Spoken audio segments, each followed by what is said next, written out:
everyone. For today's session, I think it would be helpful if grown-ups could assess your children, seeing where they're up to with their phonics, okay? So what I'm going to do is I'm going to go through the speed sounds, but I'm going to go through them without saying the sounds so that your child can then say the sounds themselves. If there's any sounds that your child's unsure of, just write it down on a piece of paper and then they're the ones that you can practice this week, okay? So it doesn't matter, please don't help your child in any way. This is the way we do our assessments at the end of each term in school. So please don't help them in any way because it's not going to benefit them. Just see what they say, write down any that they're unsure of, and then they're the things that you can recap this week. Okay, we ready?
Okay, so they are all of our set 1 sounds, okay? So they're all of our sounds in set 1, and then after half term, if your child is ready, we'll move on to some of the set 2 sounds, okay? If your child struggles still with some of these, that is absolutely fine. There'll be lots and lots of children that will do. Probably only a handful ready for set 2, so please don't worry. I just want to get a bit of an idea of where your child's up to so that I know how to plan my phonics lessons for after half term, okay? So please just be totally honest about the sounds that your child knows or doesn't yet know. So write down a list of the ones that your child's unsure of, and then what you can do is just play games for today.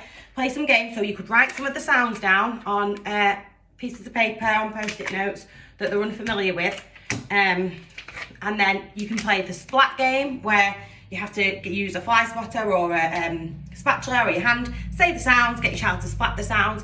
Then if that's a little bit too simple for them, you can write some of the words with those sounds in. So instead of just writing the sound ng, write some words such as sing, ng, and get your child to splat the words that you've said to them.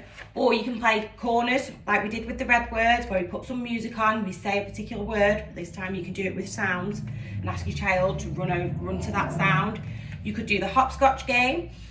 So get a big piece of paper, write down some of the sounds that your child's still struggling with and get them to hopscotch and jump on those. Or also just go back and see if you can find some of my recap lessons on YouTube and go back and just practice that sound again. There's also lots of things out there on Phonics Play. We can play the Buried Treasure game, where you have to sort real words from nonsense words. So you can select which sounds it is that you would want your child to practice and then practice those sounds. And then, yeah, if you just let me know which sounds it is that you're working on, then I'll know how to tailor and what sort of activities and things that are best for your child for after half term. Okay, just ask if you need any help with anything, and I'll see you again tomorrow. Bye.